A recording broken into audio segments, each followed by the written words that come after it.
Hello everyone, I'm Em. Welcome back to TechBlock. Today we're going to be upgrading this setup behind us here in a few tiny little ways. Essentially, we're going to be adding some micro SD card readers beneath this desk. One or two, possibly maybe three USB hubs beneath the desk as well. One of those USB hubs won't be connected to the PC in any way. They'll just be used for power, to power devices like those lights up there, because they are actually USB powered. And I will be making a dedicated review video about the Colo lights pretty damn soon, because they are permanently in my setup now. I'm loving them. They work absolutely fine. I've solved all the Wi-Fi issues and stuff that I had with them in the past. So I'm going to be making a dedicated video about those lights very soon. But they are powered by USB. Crazily enough, they're very bright, they're very advanced, and somehow they're powered by USB. So essentially I'm going to be plugging those lights into that powered USB hub that we're going to be sticking beneath the desk, as well as a few other items that just don't require any data to be sent to the PC. We're going to be adding another USB hub, which is this one right here from Anker. This is going to be going beneath the desk, either at the very front of the desk where you can actually access all the USB ports, or we're going to put it far away where you can't really access it. But instead we're going to add some USB extension cables like this and plug a few micro SD card readers into there. And essentially I'm just going to stick all these SD card readers beneath my desk where I can easily access them, as I am pretty much always working with SD cards, whether that's full-size SD cards or micro SD cards. I'm always working with them after every single video that I record, like the one I'm recording right now. What's going to happen after I finish recording the video, as well as the audio for the video? If you're wondering how audio is recorded on this channel, I use one of these Zoom H1N audio recorders. There is a micro SD card inside of here. This entire device is also powered by rechargeable AAA batteries, so it's pretty damn good. But this is my audio recorder. There's a microphone plugged in here from Rode. The mic is clipped onto me. But essentially what I do after every single video is I pop that micro SD card out of there and I plug it into one of my micro SD card readers, of course. And generally, when you watch an unboxing video from me, I also include some GoPro shots when the GoPro is mounted to my head, and I throw those in as well. But the GoPro, of course, uses another micro SD card. So after every video, I end up with two micro SD cards, one from the audio recorder and the other one from the GoPro, and then a full-size SD card from the camera I'm recording this on right now, which is a Canon G7X Mark II. If you want to go buy any of the camera gear that I just talked about, that I use myself every single day to record every one of these videos that you've watched over the past year or so, this is the exact camera gear I've been using. So if you want to go pick any of it up, I'll leave all the links down below in the description to all the camera gear I use to make these videos. This could also help you guys improve your own gaming setup if you want to do a similar thing to what I'm doing. If you're a content creator, that doesn't have to mean you're a YouTuber, maybe you're a photographer or something, and you happen to always work with micro SD cards and full-size SD cards all the time, feel free to do a similar thing that I'm doing as well to my setup,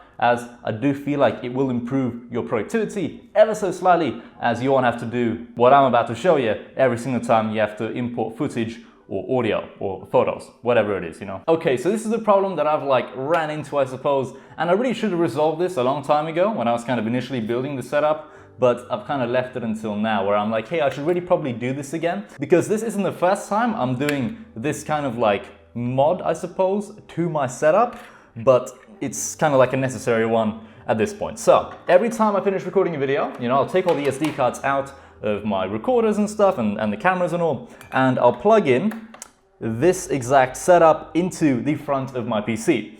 So two micro SD card readers plugged into a 4-port USB extension hub. Of course, this is USB 3.0. It's a pretty high quality hub from Anker. It supports two micro SD cards being read from at the same time. So both of these micro SD cards can achieve, I think, up to around 90 megabytes per second of read or write performance simultaneously, which of course is brilliant. So I can read and write from these, at the exact same time. There's no loss in speed by plugging the micro SD card readers into this USB extension hub. And then finally, for the full-size SD card reader, I use a UHS-3 full-size SD card from SanDisk. So the data speeds on that one, I think, are around 300 read and 300 write. That's in megabytes. So it's a very high-speed SD card, faster than the typical 90 or 95 megabytes per second that you get on slightly lower-end SD cards that also cost significantly less. The UHS-3 performance is brilliant, but it does come at, quite a price premium. So I basically use a SanDisk Type-C UHS-3 SD card reader, the full-size one, right here. So I'll plug in all my SD cards, and then once I'm done taking off all the footage, I'm going to unplug these devices and I'll put them back in a drawer or whatever. So these SD card readers here need to be permanently installed in my setup and stay here. Now, one thing I'm still a little bit unsure about is where exactly I'm going to be sticking these guys. Of course, they're going to be going beneath the desk in a place where I can easily access them. But where exactly beneath this desk they're going to be going, I don't know yet. The desk that I'm using here is the IKEA Linmon 2-meter desk. It's 200 by 60 centimeters in terms of dimensions. And I'm using the very cheap IKEA Adils legs, the white ones. So, you know, this entire desk setup is like dirt cheap. If you want to go pick up this desk for your own gaming setup, it's available in many different sizes. I'll leave a link down below in the description as well to the desk, as well as, of course, the SD card readers and literally everything in the setup. I'll try to, you know, leave a link to down below in the description in case you want to go buy it yourself.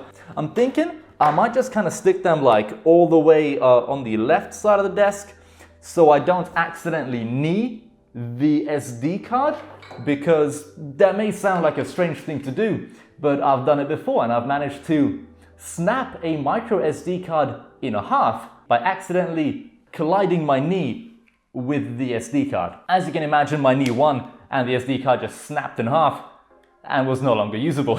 So what I don't want to do is put these micro SD card readers anywhere near where my knees are, just in case I accidentally snap an SD card in half again, because I've done that before. So I'm thinking I might just mount them like all the way on the left side of the desk where they won't come in contact with my knees. Anyway, we should probably get started. Of course, we're going to be using some double-sided tape to stick all of this stuff beneath the desk.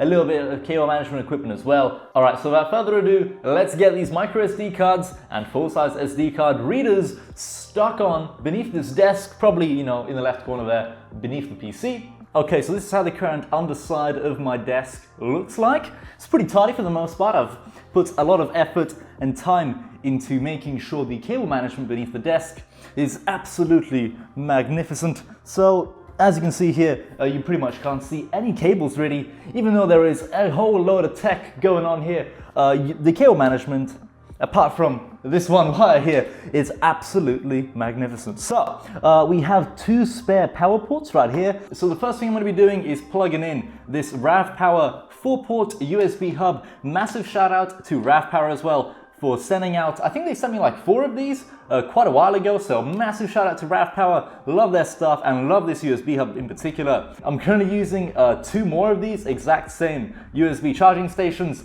One is currently beneath the desk, that's kind of like off camera there, and the other one is in my living room. I use this charging station to charge my phones, other power banks and stuff. It's really fast, never disappoints me, and it's especially impressive when you pair this charging station with some high quality charging cables from Anker, for example. So this cable is, you know, a little bit too long, but luckily RAVPower do throw in a Velcro cable tie for you, so you can cable manage the, you know, pretty long cable this comes with very easily. I'm gonna leave a little bit of cable like headroom, I suppose, just in case I do ever need to like reposition it a little bit. So there you go, tied it up with the included Velcro cable tie, and now we just have to find a place to mount this onto. But I'm thinking I'm gonna probably just stick this 4-port charging station right beside another USB hub right there. So yeah, let's do that. We will of course also need some double-sided tape. This is the one I'm using here from 3M, and I'm gonna stick like 2-3 strips of this double-sided tape beneath this guy and then stick it beneath the desk.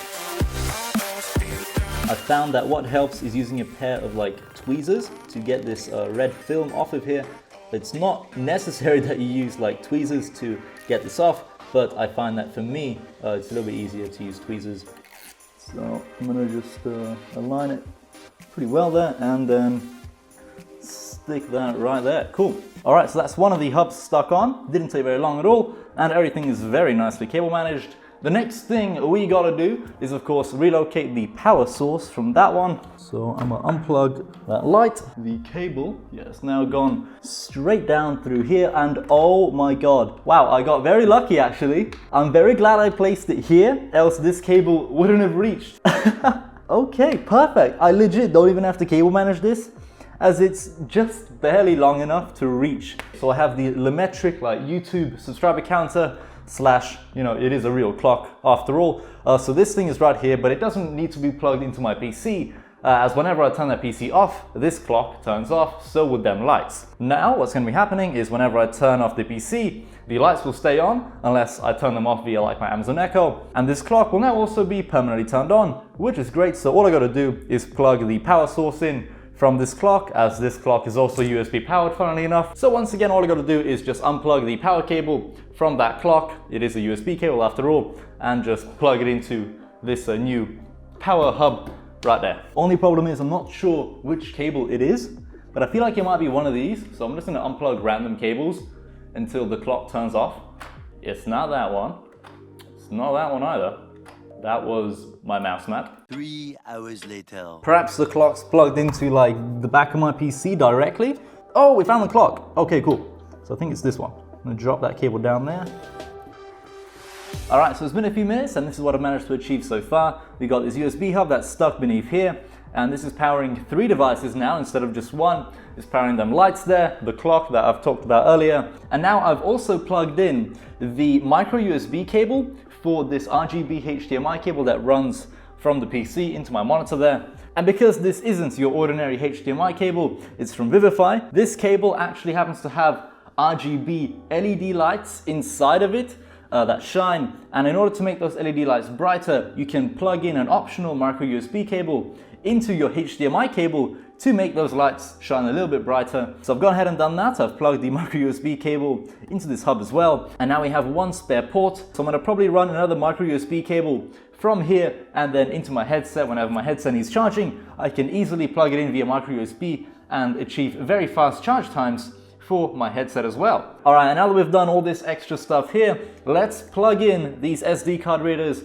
and get them stuck beneath the desk here as well.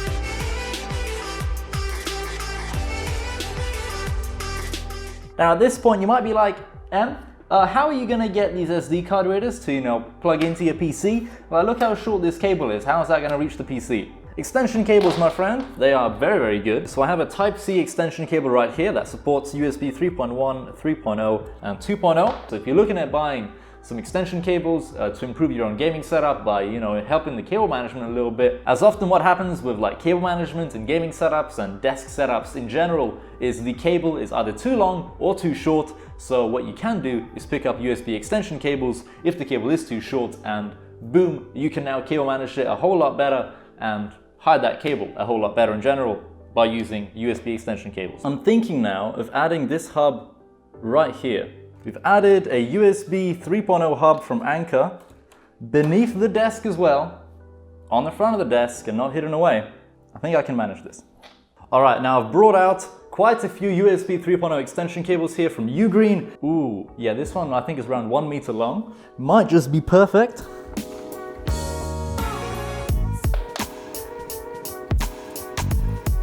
Alright, so we're finally done. Anker's USB 3.0 extension hub is now beneath the desk, alongside 3 micro SD card readers, the full-size one, and then 2 micro SD card readers here as well. And unfortunately, I've run into a little bit of a problem.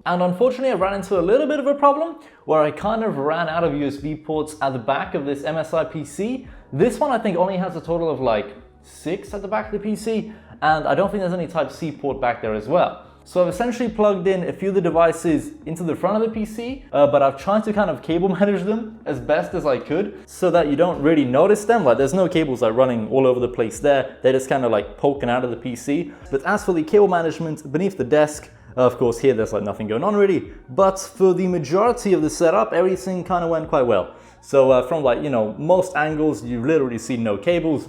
But the cable management here really isn't too bad. We've got one USB hub there that we installed, another one there that we installed ages ago, and then we have another one right there now. So plenty of things going on beneath this desk. But to be honest, I'm pretty happy with this. I'm glad I've got an extra USB hub now, as well as those SD card readers that are finally stuck beneath the desk. No longer will I have to plug them in and unplug them after every single video. They're now permanently in my setup, as they should have been probably a while ago. Anyway, this has kind of been like a little bit of a random video, just like upgrading the setup a little bit more. But yeah, thanks for watching. Hope to see you in another video soon, where I think the next video, if it's about this setup, it's going to be the full gaming setup tour, as I don't think there's anything else I need to cover. Alright, but apart from that guys, thanks for watching. Hope to see you in another video soon. Goodbye.